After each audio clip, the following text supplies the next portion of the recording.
Some guy ran in our house bleeding everywhere. He said he got run over by a car. I gave him CPR for 10 minutes before the paramedics showed up.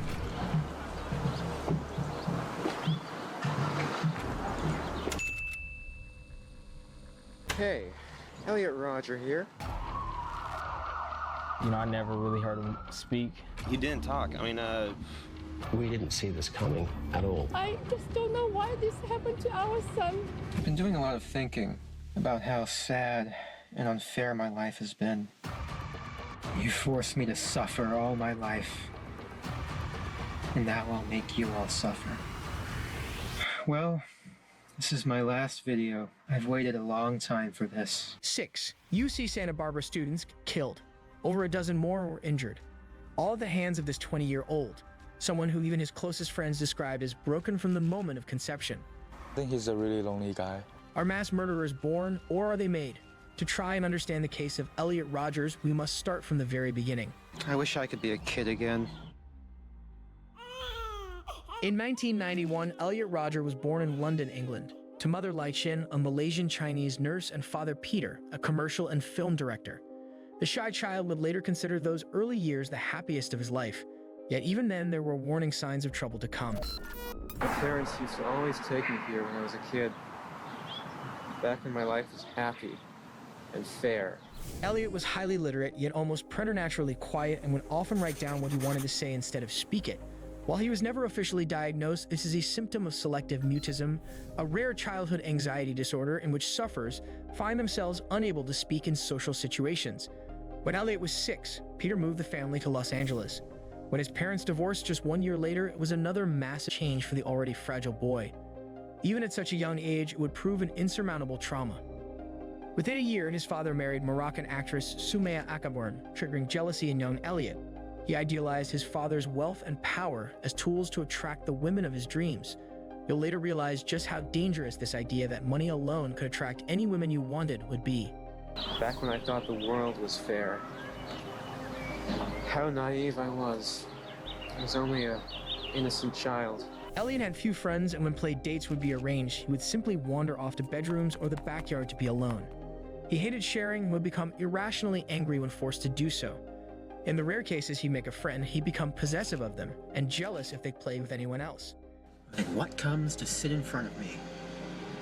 A young couple, a guy with his hot girlfriend. I mean, who do they think they are? Coming here, sitting in front of me to make me feel jealous? As he moved into his middle school years, he continued to struggle to make friends. He became an object of ridicule, including to one girl in particular, who would mock him in front of her group of friends. By his own telling, it would be the start of a lifetime hatred for what he referred to as the female species. His father, Peter, was a Hollywood insider who worked on major productions, including as assistant director on The Hunger Games, and afforded his son a front row seat to the industry. Elliot would later describe this as being a key factor in his jealousy. Even at that young age, his shallow ideology of wealth and privilege was beginning to form. My little 9-year-old self realized that there were hierarchies, that some people were better than others. Jealousy and envy. Those are two feelings that would dominate my entire life and bring me immense pain, he wrote. The Rodgers moved Elliot from school to school, hoping to find a fit for the increasingly isolated and bullied child. I've been cast out. No one likes me. No one accepts me. All my life I've been struggling to fit in with the popular kids. I've been struggling to get a girlfriend. No one has ever accepted me. The Rodgers tried homeschooling around this time, which only exacerbated his social anxiety. Finally, in 2009, he graduated from the small, 100-student Independence High. He had no real plans. Elliot attended several different colleges, including Pierce Community College, where he continued to be harassed. One day, a group of students threw eggs at him. He reacted by brandishing a knife. No one was harmed, but it was clear Elliot was reaching his breaking point. He eventually enrolled at Santa Barbara City College. The campus sits right along the Pacific Ocean. The skies are blue and clear more days of the year than not, and his parents thought the sunshine and college life would help their introverted son come out of his shell. Tomorrow is my first day at a new college, Santa Barbara City College. I'm feeling anxious and worried about it, but also excited. With a new college comes many new opportunities. A chance to start fresh. I'll just go in with hopes and smiles and hope for the best. But instead, the happy college setting in a natural paradise only confounded his misery. His isolation intensified and his anger began to grow at a rapid pace. I'm so scared about what I might possibly see there.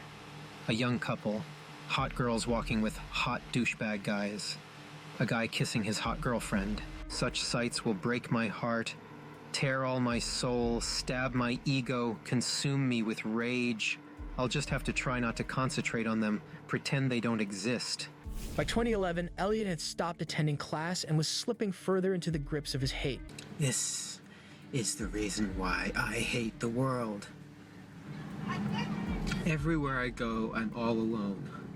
Because Elliot chose to document his degrading mind in real time and upload it to YouTube, in hindsight, his actions, while not inevitable, were shockingly predictable. Ever since I hit puberty, I've wanted girls. I've desired girls. I've been sexually attracted to girls. But they've never shown any attraction back to me. It's fair to say that Elliot hated the entire human race, but most of all, he hated himself. Another month has gone by now, and I made a huge effort this month. But still, nothing. How long can I keep doing this? How much torture and humiliation can I take from the world? He had particular antipathy for women for never showing any interest in him. They never paid any attention to me. They talked to the other guys in the class, but not me. There were so many guys in that class who were stealing the girls from me. I hated watching them casually flirting with the girls. I hate them. Elliot seemed to feel that just because he desired girls since puberty and he himself hadn't been desired in return, he had the right to hate them. I'm the guy you should be going for, not those obnoxious slobs you love so much. I don't know why you're not attracted to me. I don't know what you don't see in me. But I'll make sure you all pay for it. I've concluded that females have a very flawed and perverted form of sexual attraction. Elliot's thoughts and fantasies were consumed with revenge, but they were just thoughts until one day when his thoughts became real. Elliot was waiting in line behind a couple at a local Starbucks. Just Elliot being in the presence of love angered him so much that he followed them out to their car and threw hot coffee on them. He later repeat the assault on two female students. He was establishing a pattern, acquiring a taste for inflicting pain.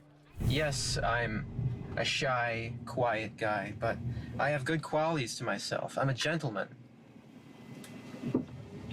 You know, I'm sophisticated. I'm polite. I have good values. And I can be fun, too, if they just give me a chance to open up.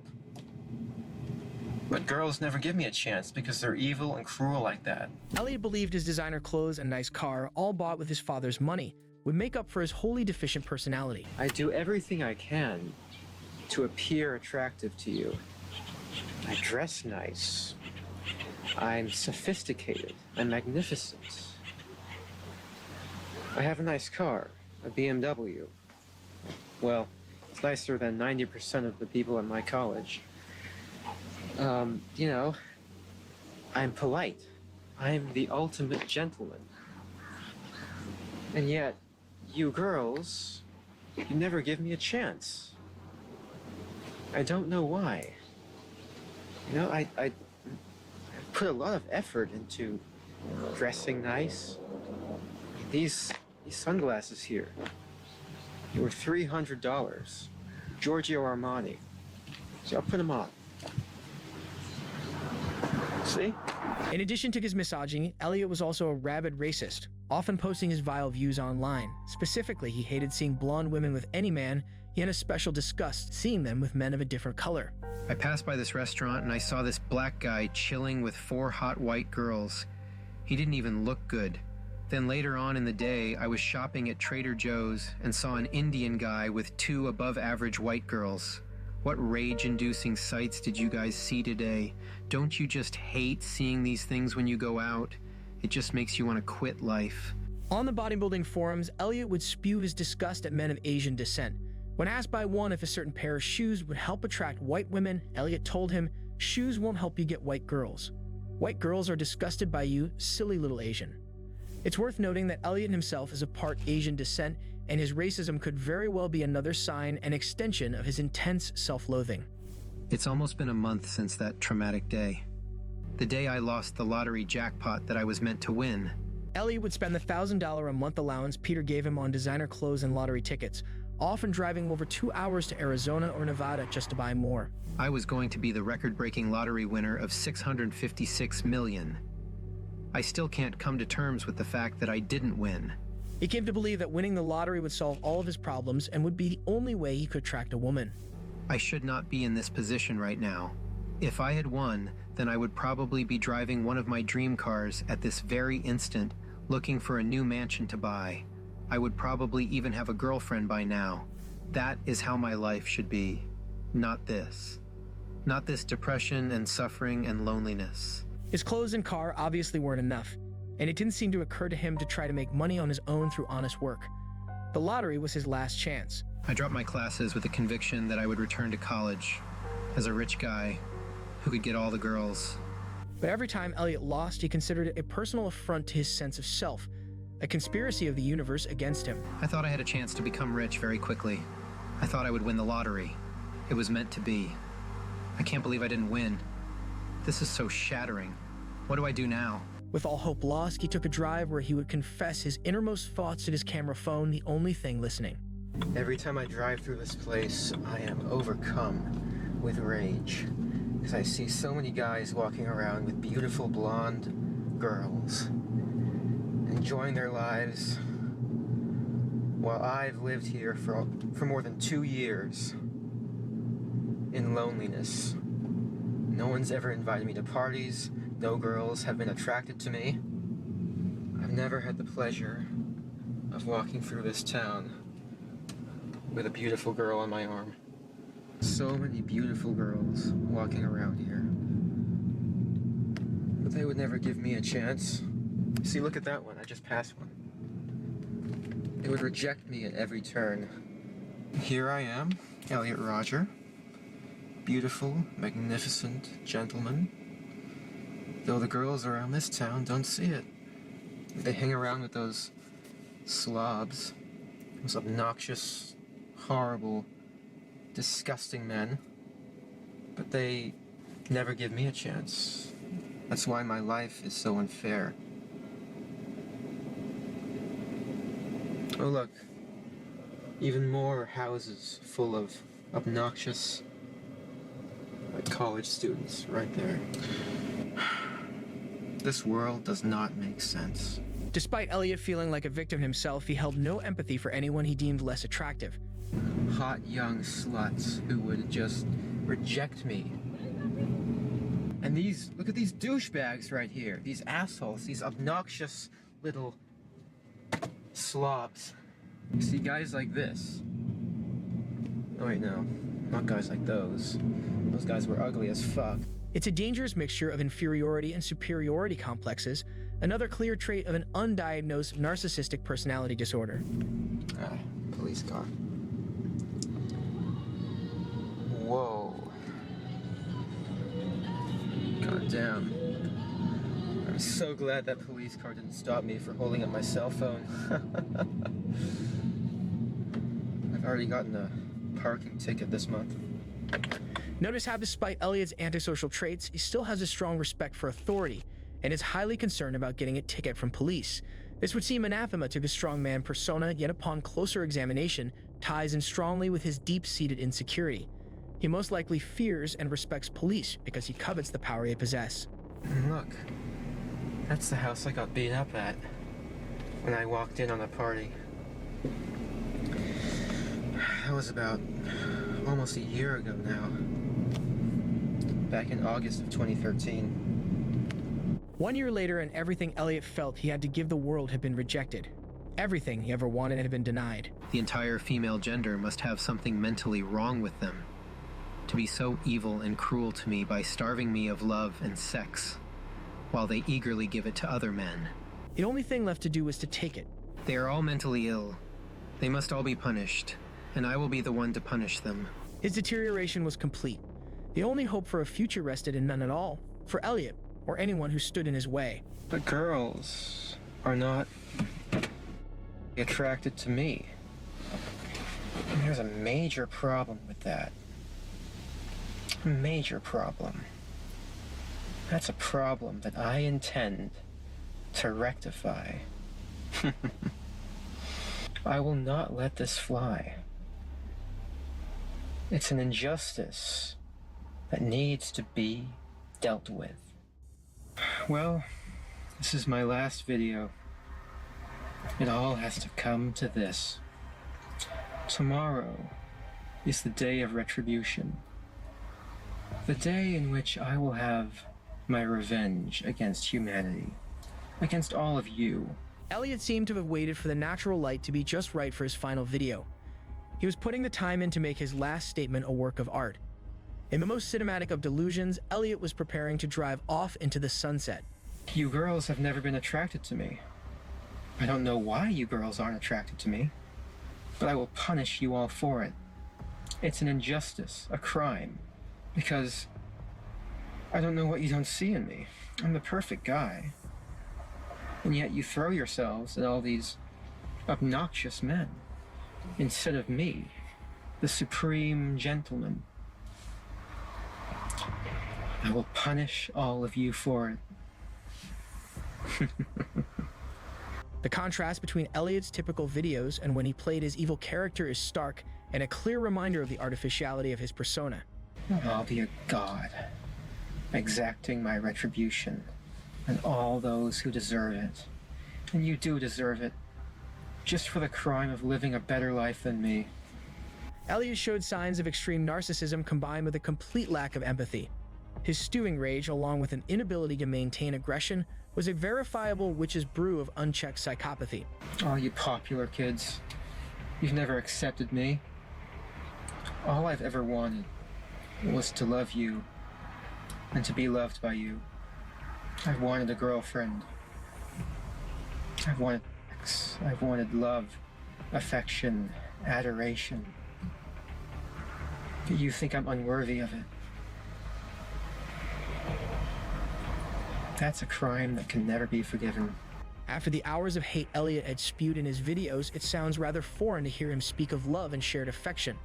However, there is evidence that he was capable of the emotion. Whether it was a facade or not, he showed affection towards his family, and in recent months had even taken steps to improve his relationship with his half-brother Jazz. But no drop of love was enough to subsume the fire of hate that had consumed him. While Elliot's plans were horrific enough, they were originally even worse. Along with the massacre he eventually carried out, he was also planning on killing his stepmother, Sumaya, and even Jazz. As with most of Elliot's actions in his short life, his reasons stemmed from petty jealousy. Jazz was a budding child actor, and Elliot claims Sumaya deliberately made him feel inferior to her biological son's success. Whether or not this is true can only be judged by Elliot's prior history, but considering his penchant for delusion isn't likely. After all of my most recent revelations, I've been feeling so trapped. It is so tragic how my life has fallen to such darkness. It is finally reaching its culmination, and I feel very overwhelmed and anxious. By this point, it was clear he had a complete psychic collapse, and what he does next will show its terrifying consequences. Even in the mass annals of American spree killings, his will be particularly fueled by psychotic rage. I am so godlike. Before uploading what became known as the Retribution video, Elliot edited out these last seconds. Juxtaposed this godlike image he attempts to display with the real Elliot we've now come to know through his writings and video. The real Elliot is violent, cruel, self-loathing, pathetic. He is not godlike, and he will soon play God in the strictest sense. And in turn, I will deny all of you life. It's only fair. I hate all of you. The Retribution video was released shortly before the massacre, however. This was not originally the planned date. 1 month previously, April 26, while his father was out of town. Elliot had planned to kill Sumaya and Jazz, but luckily for the three, he came down with a cold and his father came home early. I have nothing to live for now. Nothing to live for but revenge. My revenge will be so sweet. It will be perfect, beautiful, glorious. Other videos showing signs of Elliot's mental decay were posted a week prior to the original date and were beginning to attract attention. When they began to be shared on Reddit, fellow students recognized Elliot's name. While most found the videos to be laughable or pathetic, others were concerned the figure on screen may be a ticking time bomb. Disturbingly, many others would find themselves relating to the whining self-pity, a trend that would become frighteningly widespread in years to come. Yes, I'm a shy, quiet guy, but I have good qualities to myself. I'm a gentleman. You know, I'm sophisticated, I'm polite. When his mother hadn't heard from him for several days, she searched his name online hoping to find information. Instead, she found the recent videos and the disturbing portrait of her son had painted. She contacted mental health authorities who informed police to conduct a welfare check at his apartment. I hate all of you. Humanity is a disgusting, wretched, depraved species. But upon arriving and talking to him, they claimed to have found Elliot to be an extremely polite young man and no threat to himself or to others. If they had investigated further, they would have uncovered his entire murderous plan and the weapons he purchased to make it happen. As savage as Elliot's actions were, his original plan was even more so. He would lure his victims inside the apartment one by one before brutally torturing them with knives and boiling water. He would then cut off their heads and throw them out the window of his moving car as he rampaged the streets of Isla Vista. But for this to work, he needed his roommates out of the picture, so he would lie in wait and kill them one by one as they entered the apartment throughout the day. 19-year-old George Chen was just a visiting friend of his roommates, but he would still become Elliot's first victim. He was attacked in the bathroom, stabbed 94 times in a fit of pure vengeful rage. Chen collapsed into the fetal position on the floor before the killer made a haphazard attempt at cleaning up the blood with paper towels. He would then wait for his roommates David Wang and Chen Hong, repeatedly stabbing them both before leaving their bodies face down, covered in bed sheets and clothes. It's unclear what he was doing between his roommate's murder and the rampage on the streets of Isla Vista, but he was seen working on his laptop in the apartment building's parking lot around 8:30 p.m. At 9:17, the retribution video would be uploaded, and 1 minute later, the manifesto known as My Twisted World was sent en masse to his parents, counselor, and acquaintances, detailing the disturbed, rageful ideology as well as plan of attack. He listed every grievance, every wrong brought against him by humanity, reserving particular blame for women. Cruel treatment from women is 10 times worse than from men. It made me feel like an insignificant, unworthy little mouse. When his therapist received the manifesto, he immediately phoned Elliot's mother, Lai Chin, who watched the retribution video and tried to reach her ex-husband, Pierre. Minutes ago, I finally checked my email. I saw this letter. It's from Elliot Rodgers, who's a Santa Barbara City College student. It's 141 pages. So when you get to the end, which is where I went to immediately, page 134, it's a very detailed attack they plan on taking in Isla Vista, including shooting people and driving a car to intentionally run over pedestrians and then shoot himself. But as the mortified parents eventually rushed to Isla Vista, little did they know that it was much too late and had been for years. I am going to enter the hottest sorority house of UCSB. The killer drove to the Alpha Phi sorority house where a locked door would potentially save dozens of lives. Even though he had been stalking the house for weeks, he seemingly didn't realize that a code was required to enter. He knocked for several minutes, but the girls refused to answer. Furious, he would now take out his rage on anyone within sight. Hey, one, I'm getting advised that we got multiple gunshot wounds on the corner of Del Norte and Segovia. Del Norte and Segovia. Unfortunately, dramatic poetry. He spotted 3 girls standing outside and began firing at them, killing 19-year-old Veronica Weiss and 22-year-old Catherine Cooper before wounding a third. Not long after the knocking ceased, the girls in the sorority heard the flurry of gunshots. Rushing to the window, they saw the victims lying injured or dead on the house's lawn. The third victim was heard on her phone, pleading to her mother, "I'm going to die," over and over again. What is the status of your emergency? We have a shooting on Embarcadero Del Norte. Embarcadero. Okay, we're on Embarcadero Del Norte. Goleta, Isla Vista. No, I know. Where on, like, what block or what's the nearest cross street from there? It is Segovia. Okay. Segovia, Embarcadero Del Norte. Did you actually see the person shooting the gun, or did you see what it made contact with, or did you just hear it? I saw the car. You saw a car? Did it make contact with anybody? Yeah. Who? We have 3 girls, 3 women. They got shot? Yes. Officers then responded to reports of multiple gunshots fired downtown into the Isla Vista deli, but when they arrived, students nearby told them they thought it was fireworks. They then saw a crazed figure run across the parking lot and into a black car that proceeded to speed eastbound. 911, what's the address of your emergency? I'm at Ivy. Your guy thinks somebody else is on the line. Okay. I don't know what just happened. Okay. Were you injured? Were you injured? Okay, where are you? Somebody else's. We're at Ivy Deli in Isle Vista. Okay, you're at Ivy Deli and somebody shot? Yeah. Okay. Okay. Okay, I understand. Okay, I'm getting help started. Do you know how many people are hurt? I don't know.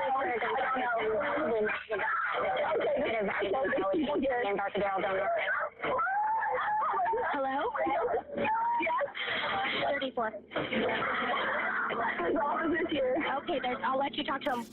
Police followed the screams to the Isla Vista Deli, where they found panicked students and 20-year-old Christopher Michaels Martinez, shot through the chest and killed almost instantly. 14, medic, so 3, I just tell you, got a gunshot wound. The killer continued to drive around the college town, shooting at bystanders and running them over with his car, injuring multiple people. He shot a police officer, resulting in the first instance of returned fire, causing him once again to flee. I was shot at from a two-door BMW, westbound from Alabama down.